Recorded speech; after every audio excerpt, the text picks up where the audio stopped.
Batman issue 22, story 1. This cover is pretty funny. Robin's pose is hilarious. He's like, look at this specimen of a man. Extra added attraction, The Adventures of Alfred. If you didn't watch the last video I posted of the issue 21 review, this is the beginning of a new era. From now on, there's only 3 stories per issue, whereas until now it's been 4. This first story features Alfred impersonating Batman in order to impress a date. Turns out that date is Catwoman though, and she's got a plan to kidnap Batman. And then she ends up capturing Bruce and Robin as well.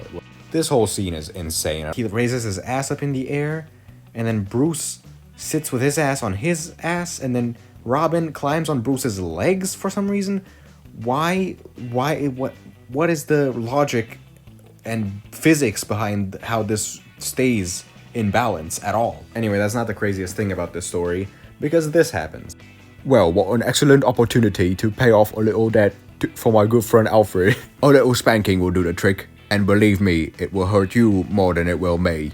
If I may use your phone, Mr. Wayne, I'd like to notify the police of an important capture. By all means, Batman. And you can sit down while you're waiting, Catwoman. I don't believe the Catwoman would care to sit down just yet, Mr. Wayne. Yes, I'd rather stand. Yeah, Alfred spanked Catwoman so hard that she can't even sit down anymore. If I spent 100 days making a bucket list of everything I thought that could possibly happen in these, I would not have written that down. Despite all that crazy stuff, this story is pretty entertaining, so I'm gonna have to give it a 6 out of 10. Story 2 is very boring, but it's about Robin again, and I like those ones, so I'm gonna have to get it a 5 out of 10.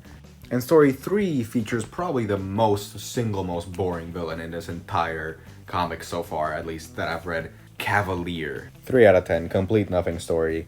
This issue is a 4.7 out of 10.